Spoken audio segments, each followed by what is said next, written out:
Observando a figura, você poderá notar que há dois pontos A e B a profundidades diferentes. Se entre eles há uma profundidade diferente, então entre eles haverá uma pressão diferente. O teorema de Stevens diz que, para haver diferença de pressão entre dois pontos no interior de um líquido ou de um gás, entre eles terá que haver uma diferença de profundidade. Mas olha só, para um gás, a densidade muda muito pouco para pequenas variações de profundidade.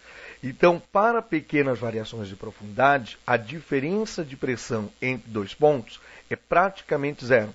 A diferença de pressão no interior de um gás com a diferença de profundidade é notada apenas para grandes variações de altura.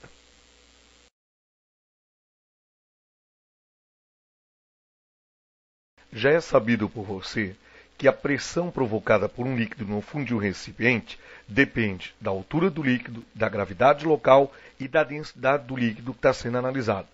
O que diz o paradoxo hidrostático? O paradoxo hidrostático diz o seguinte, que para o mesmo líquido no interior de um recipiente e a uma mesma profundidade, uma mesma altura, se a gravidade local for a mesma, nós teremos a mesma pressão. Então, olha só, independente da forma do recipiente ou do volume que se tenha, o mesmo líquido, à mesma altura, sujeito à mesma gravidade, provocará no fundo do recipiente a mesma pressão. Se por um acaso as áreas da base forem iguais, nós também teremos a mesma força produzida no fundo do recipiente. Dá uma olhadinha aí na figura. O que é um vaso comunicante? O vaso comunicante é um recipiente com vários ramos, de formas diferentes, onde, por exemplo, em um dos ramos, a gente coloca água. Se você observar a figura, você vai perceber que a água vai entrar por um dos ramos, vai escoar pelos outros, e a hora que a torneira for desligada, que a água deixar de entrar, nós teremos o líquido à mesma altura. Isso segue o paradoxo hidrostático.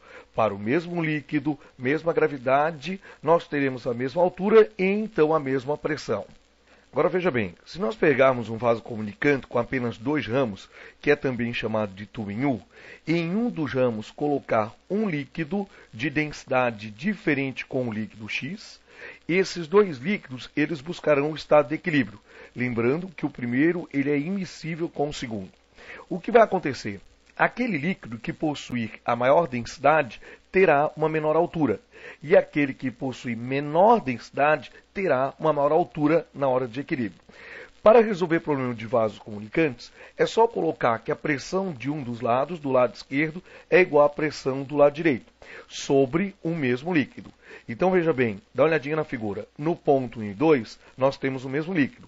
No ponto 1, a pressão é feita pelo líquido Y, e no ponto 2, pelo líquido X. Pressões iguais para ficar em equilíbrio.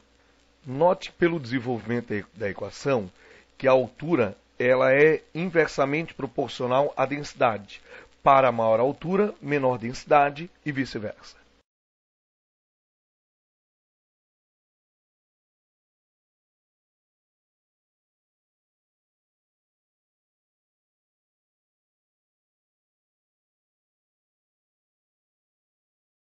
Dentro de um recipiente, você coloca água.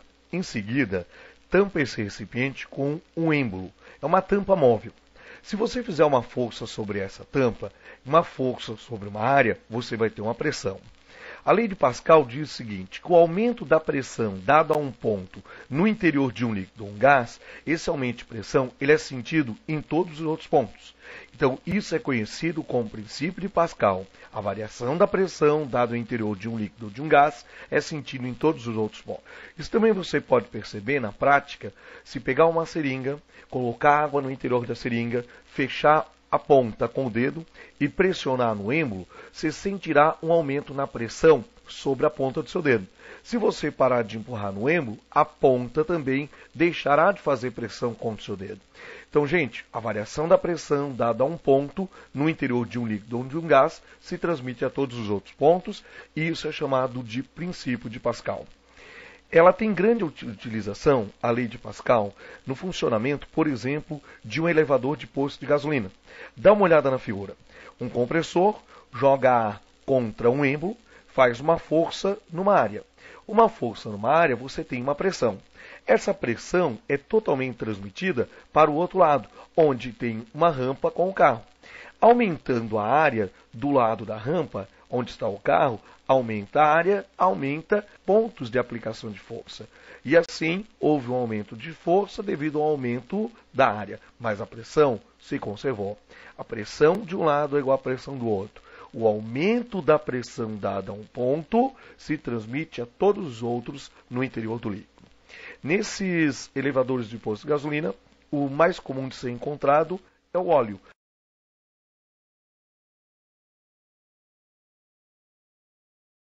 Você já deve ter percebido, quando você vai tomar um banho, por exemplo, de piscina, quando a gente está dentro d'água, a gente se sente um pouco mais leve. Isso acontece quando a gente está totalmente ou parcialmente mergulhado na água. Agora olha só, veja a figura. Quando se coloca um cubo, por exemplo, dentro d'água, ele está sujeito às forças na horizontal e também forças na vertical.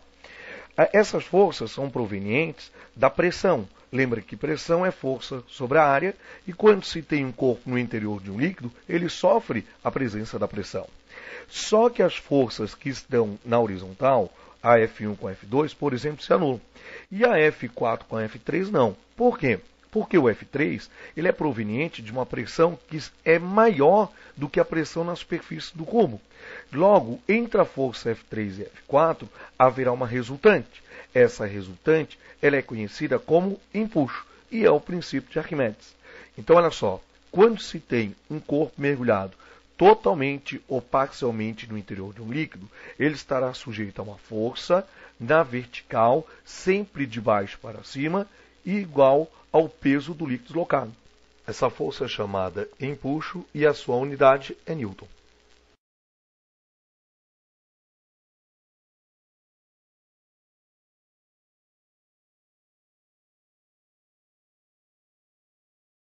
Quando você mergulha um corpo no interior de um líquido, ele estará sujeito ao empuxo e não esqueça que também sobre ele há o peso do corpo. Se por um acaso o empuxo ele for maior que o peso, você terá uma força resultante, que é o empuxo menos o peso, na vertical e de baixo para cima. Esse corpo, na verdade, ele vai acelerar. Quando que isso acontece? Quando a densidade do corpo for menor que a densidade do líquido. Agora, olha só, uma aplicação disso. O submarino possui nas suas partes inferiores tanques chamados de lastros. Quando esses tanques estão cheios d'água, o submarino vai ao fundo. Quando eles querem que o submarino suba, eles colocam as águas para fora do lastro, esvaziam, na verdade, os lastros, o peso do submarino diminui e o submarino ele acaba subindo, já que o empuxo vai ficar maior do que o peso. Essa força que faz o submarino subir, ela é chamada de força ascensional. Se você pesar fora d'água, por exemplo, sob uma balança, você notará um valor para o seu peso. Se você se transportar para dentro d'água juntamente com a balança, dá uma olhadinha no jegue se pesando dentro d'água. O seu peso dentro d'água ele ficará um pouco menor. Por que isso acontece? Isso é chamado de peso aparente, e o peso aparente é a resultante do peso real menos o empuxo. Não esquece que quando você está dentro d'água, você está sujeito a uma força na vertical, de baixo para cima, que é o empuxo. E para baixo você tem o seu peso, a força gravitacional. Então, entre os dois, o peso e o empuxo, você terá uma resultante. Essa resultante é chamado de peso aparente. Olha só, quando também se coloca um submarino na água, o submarino ele está flutuando. Quando se quer que o submarino desça, o que tem que fazer? Encher os lastros com água. Os lastros, ficando cheios d'água, aumentam o peso, e aumentando o peso, ele fica maior do que o empuxo. Então, nesse caso, o submarino ele vai ao fundo devido ao aumento do seu peso, que fica superior ao empuxo causado sobre ele. Lembra que empuxo ele depende da densidade do líquido, do G e do volume imerso, o volume do corpo que está dentro d'água. Quando se coloca um objeto dentro d'água, ele também pode ficar em equilíbrio. Na verdade, ele pode ficar em equilíbrio estático, que é o peso e o empuxo serem iguais e a velocidade dele ser zero, ou ter o empuxo e o peso também dando resultante nula, mas ele andando com velocidade constante, movimento uniforme. Gente, isso acontece quando a densidade do líquido e do corpo eles são iguais. Então, quando a densidade do líquido e do corpo são iguais, em qualquer ponto que tu colocar um corpo parado, ele fica, se tu der movimento uniforme a ele, ele vai se mexer. Quando a gente tem, por exemplo, um objeto flutuando na água, um submarino, que é o que a gente está usando como exemplo, dá uma olhadinha na figura, se ele está flutuando sobre o líquido, o peso e o impulso são iguais. Se ele está flutuando no meio do líquido, o peso e o impulso também são iguais. Cuidado, não vai achar que por o cara estar flutuando com uma parte fora d'água, não vai achar que o impulso é maior do que o peso. Porque se o impulso ele for maior do que o peso, tu vai ter uma resultante na vertical e para cima, e o submarino ele deveria saltar de dentro d'água. E se ele está parado, se ele está em equilíbrio, então o impulso e o peso eles são iguais e a velocidade é igual a zero. Olha só, quando o cara está com uma parte dele fora d'água, o submarino com a parcela dele fora d'água, a densidade do corpo é menor que a densidade do líquido.